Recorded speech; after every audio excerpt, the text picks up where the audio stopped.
Happy Monday, everyone. I'm here with Bonnie McDonald and Irina Shehovsov, and this is Heart Month, and we're going to talk a bit about how some putting some joy into your life can help with your heart health.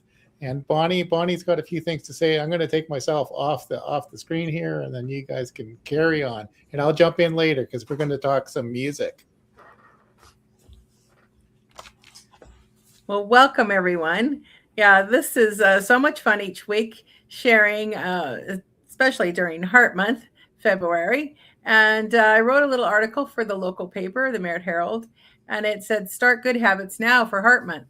And so one of the things that people often don't realize is our heart works so hard for us in a good way. Beats about 60 to 100 times a minute, adds up to 100,000 beats every day in, day out, your entire life.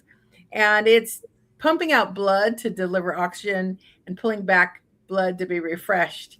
And it travels through this incredible miracle network of approximately 60,000 miles of blood vessels, arteries, veins, and capillaries. And it's enough to circle the world twice. And the one thing about our hearts is a lot of us tend to abuse our hearts, not realizing it, by sitting around, not exercising, by eating so much sugar in both US and Canadian diets, is so much sugar in the forms of drinks and fruit juices and cookies and cakes and candy and even breads sometimes can have a lot. But the thing about that is we can easily lean into nurturing our heart. And nutrition plays a big part of it, like I was just sharing. Add in the fruits, whole fruits, the vegetables, omega 3s. And that some people like them, some people don't. I love sardines. That's a great way to add it in. Salmon, walnuts is a vegetarian source of omega 3, flax seeds. Uh, and so when we do all these things, the one thing that you can easily do is movement. And in just a moment here, I want to introduce Irina Shehovsov because she is the master at just naturally sharing about heart health. And so let's go ahead and bring Irina on. And Irina, I just have to talk about her for a minute and brag about her a little bit. She is a best-selling author. She's written 6, maybe 7 books now. This book she gifted me, and my husband Greg and I have both read it together. And chapter 10 is a chapter that totally goes along with heart health. And what I want to say to you is, modern medicine can do remarkable things. It can fix your heart. We can replace your heart. But remember, that's at a huge financial cost and it changes your life. Prevention is really the most powerful medicine we have. So with that, I want to bring on Irina and let her share a little bit about this amazing book and chapter 10 about be happy now. And I just want to read you the quote at the beginning of this chapter. One day you'll wake up and there won't be any more time to do the things you've always wanted. Do it now. So, and the first sentence is happiness exists in the here and now. And Irina, thank you so much for coming on again. Author, she's a mother to teenagers. She is just, oh gosh, all the things. This is one of the things I think I really want to stress is she's a singer. I have been lullabied by her in Russian and Italian and English. That was amazing. But Irina, for heart health, what are some of the things, especially what are in this wonderful book, that you would encourage us all to do to nurture our heart? Thank you so much for having me, Bunny. And there are many things we can do, starting with our physical health. Movement is best. Any kind of movement. It doesn't have to be going to the gym. It could be as easy as a simple walk. It maintains our heart health. Another thing, to support our emotional health, I recommend for people to do something that sets their soul on fire, do something that makes them happy, just for the fact that it is happiness. It's not that you're going to pursue a goal or anything like that, because I believe through hobbies we discover a little bit of ourselves that we didn't know we had. Like I discovered singing. It was one of my hobbies, in addition to many other endeavors like book writing and art, painting, dancing, whatever it is that you always wanted to do. Don't put it in a long basket. Do it now. What are you waiting for? Every day is a present. It's a gift, and it is called the present.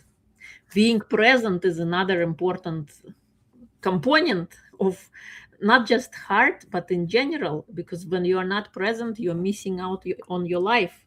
And you can't be happy now. We can be anything we desire to be. All we have to do is decide and make a choice, make a decision. You've got another quote here. The present moment is filled with joy and happiness. If you are attentive, you will see it. And that's by one of my favorite people, Thich Nhat Hanh. And one of the things, I was blessed to be able to be a roomie with you down in Anaheim, California last October, is that you're always looking for the good of whatever's happening, and I think sometimes it's easy to fall into the ain't it awful pattern. And so what do you do to break that pattern if you find yourself going in that direction? Is it the habit of looking for the joy? Is it just forcing your way through? Tell me what you do if you found yourself not being in the moment or in joy. What are some of the triggers that you can do? Or I don't know. I'll let you. I think you get it. What do you do? Sure. So there are many tricks you can try. First, you could ask yourself, what is presently good here that I currently cannot see? Because our mind always goes to the negative. But if we pause a little bit and notice what could be good here from this outside appearly situation that is bad, but what it could be good here. Another thing is to prepare yourself. Because we are not perfect, we're going to have different kind of moments. Create a list of things that you have accomplished to date, highlighting to you that you're not a total failure. You have completed these many things and you've attained so many amazing things. Because when we are in a bad mood, like something didn't work out, the language that we speak, we're going to say, oh, it never works out for me. I'm always this horrible person. And when you have that reminder handy, like where you go with yourself, maybe it's on a little notebook, maybe it's on the phone, you have a list of accomplishments of things that you have done. Of course, do it when you're in a good mood. Remember all the amazing things that you have already achieved. I'm not talking about like earning big amounts of money, but anything that maybe you were confident, maybe you exhibited something amazing, something incredible happened in your life.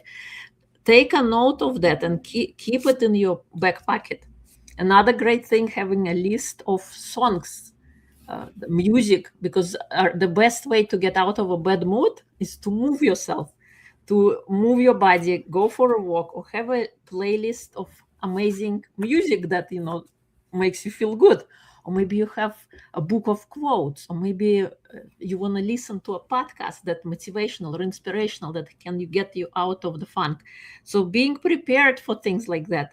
And gratitude is always helps looking around you and noticing what is working. The fact that you are breathing, the fact that you have food on the table, or you have roof over your head, the fact that your body is working. Simple, tiny things allow your mind to refocus on what is bad to what is good. It's not about wearing rose-colored glasses, but it is about directing your attention, your awareness, your focus on things that are working. Because if you focus on things that are not working, what you are doing to yourself, you're doing yourself a disservice. You're getting further away from a solution, and you're digging yourself a deeper, bigger hole from where you will be stuck from. So practicing gratitude is another tool you can try. Oh, that is just It just feels good to even hear you say it all. It's again bringing this all back to the heart. The heart listens to the mind, and the mind listens to the heart. In fact, there's more signals from the heart going to the brain than there are the right vice versa. So we want to make sure that we are doing, you brought this up to me the other day, living in joy.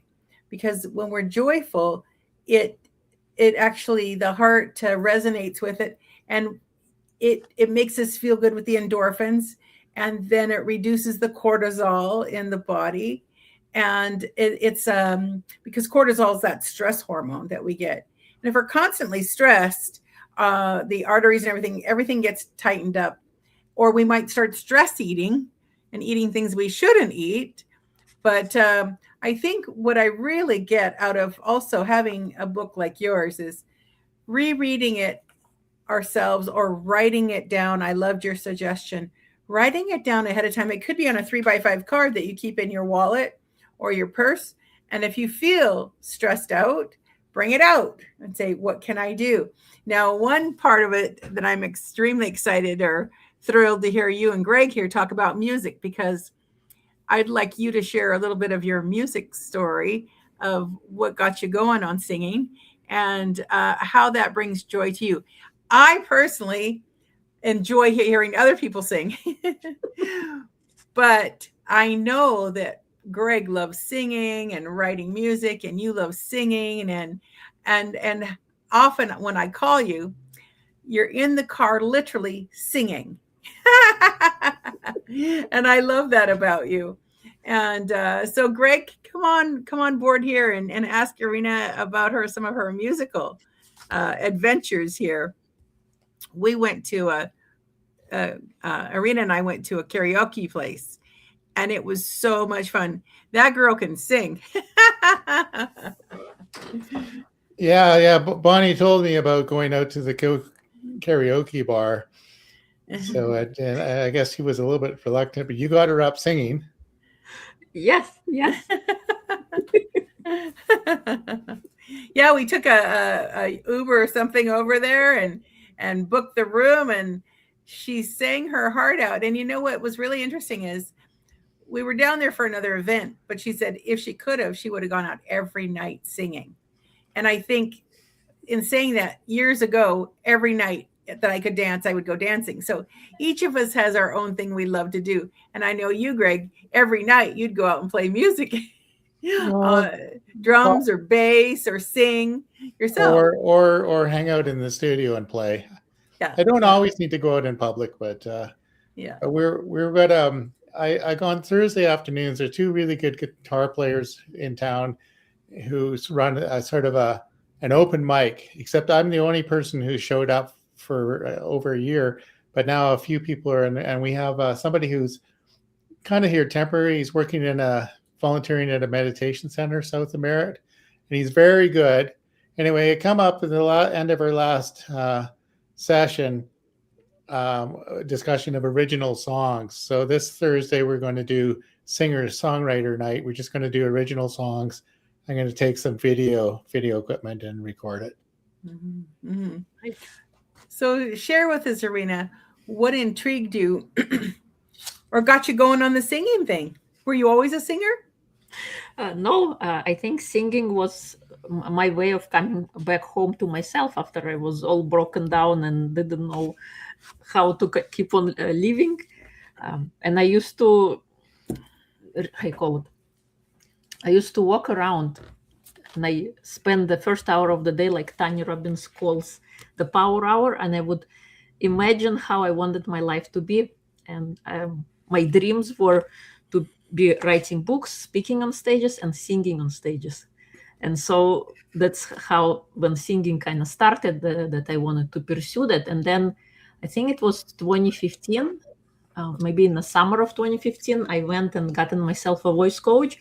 It was a jazz coach. And I would go out during lunch time, and I would visit her, and we would have like an hour of musical practice. She also had recitals once a month, and I was able to see other singers who she was training, and we would all sing whatever we were working on in that particular time. I didn't feel like I was progressing much at the time because I used to just go and practice during those lessons, and I didn't really sing outside of there. And now I don't have a coach anymore, but I'm singing myself every day. And it's amazing. I see so much more improvement because when you do something on a daily basis versus just when you do on a lesson, you see progress exponential. Just like there is a great book by Jeff Olson called The Slight Edge. When you do 1 degree improvements every single day, you notice how much you progress over time. Doesn't matter what you're learning, anything. Mm-hmm. That's a great point. So I wrote an article on playing music for fun.com, and it said, yes, playing music and listening to music and singing in the car counts as music training. So yeah, so I had I was a drummer, and I had some issues singing, like I couldn't really hear my voice. So, but when I drove from Vancouver to California singing in the car, it took like 1,500 miles, but eventually it started coming together. Nice. And I just I just had an interview that was just over an hour long with a fellow named Mick Delavie, and he was from Thunder Bay, Ontario, but he's been playing with Randy Bachman, and he's had a number of tribute. I knew him because we helped out with a Beatles tribute band called Revolver, so we were telling some stories about that. But he said he quit school and just played music. He hasn't really done anything other than music for his whole life. Oh, wow. That's what's like following your passion's all about. Yeah, and he said, I asked him if he took any lessons or anything. He said, not really. They just got together with bands and they just tried to figure out how to play it, and they play it. And then we had a discussion was sometimes somebody would ask for something and they didn't know it. And he says, it's surprising how many things just came out of the memory banks. They didn't even know they knew it. But if you've listened to the radio and you've heard a song maybe 5 or 100 times without maybe even paying attention, it's there. So. Mm-hmm, mm-hmm. Totally. So Irina, I love bringing this back to Heart and Heart Month. I would think that singing could be started at any time in the life. And then, but often I see famous singers started when they were very young, like in church. And it was just part of their life, people are just singing. Did you have any musical influence when you were young? No, I took piano lessons for 2 weeks. And I thought actually, like you said, that it's too late for me, because I also went and studied in a music school. I first enrolled my kids, but didn't work out. Said, why waste a good opportunity? Let me go.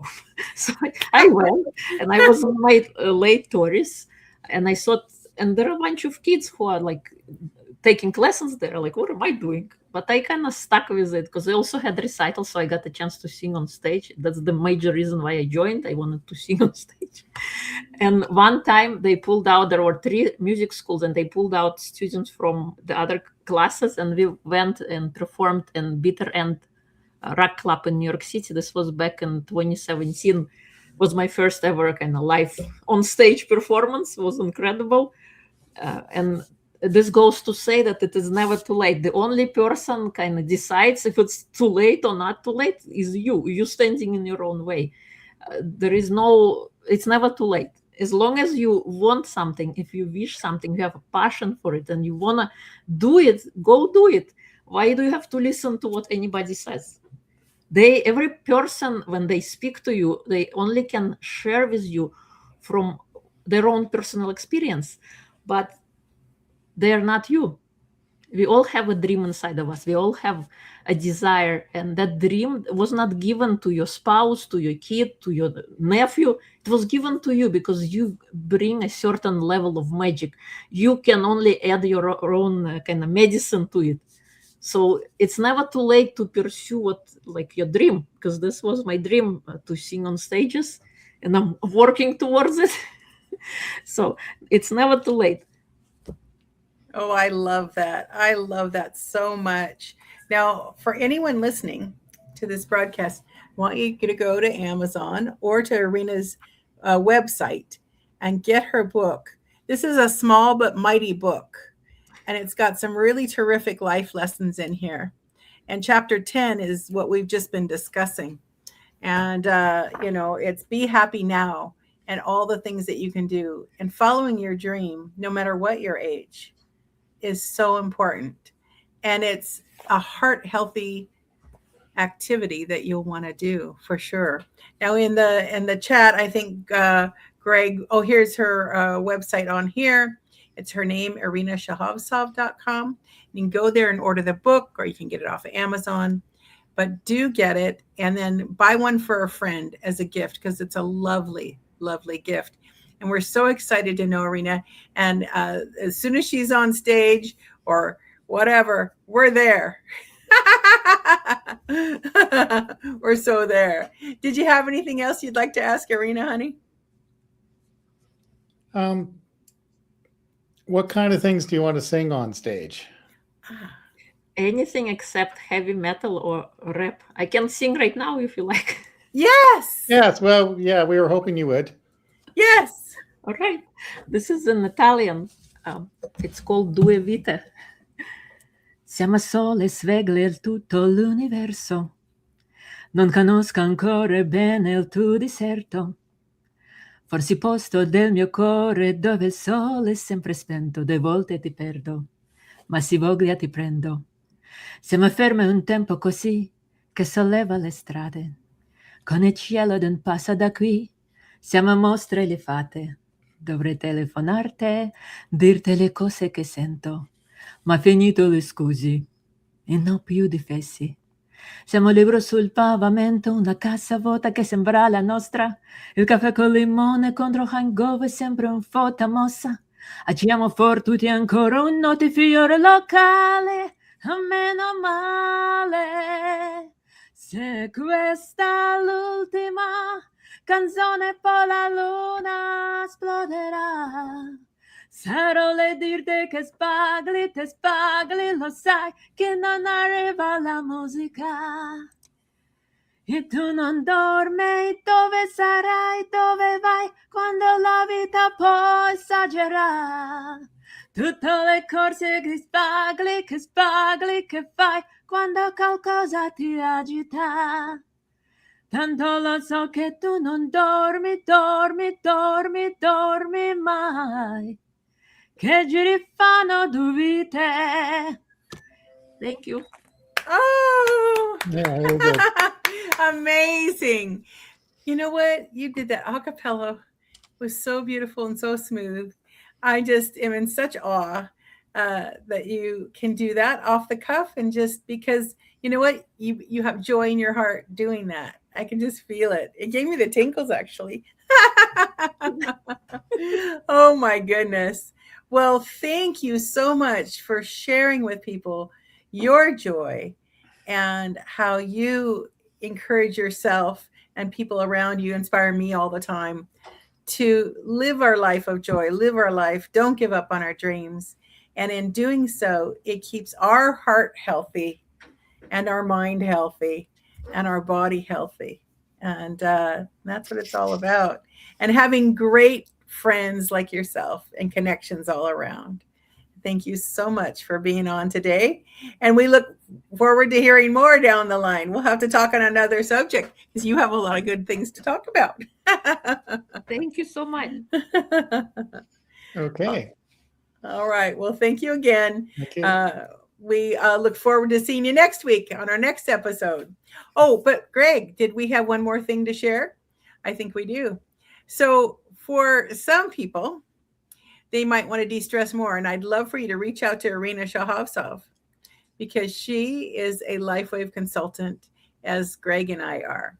And sometimes it's just the little extra helping hand that you might need to help you through a tough time. And these are little patches. I say little because here's one here. They're little. and they're very helpful for reducing stress. If you're feeling a little bit, jittery, or just life seems overwhelming, these are very, very helpful. And also for people who are just a little bit, maybe they're not on their full game, very helpful. What I love about them are that they can help you without interfering with anything else you're doing. It's almost like needless acupuncture, using your own light of your own body. And saying that, I look forward to hearing all about you. Just reach out to Irina, myself, Greg, to talk about how, bringing a little light into your life can change everything. Light and joy. Light and joy. Absolutely. Light your heart up. Okay. With singing. There we go. Okay. Thanks again. Thank you. See you next week. Bye. Bye.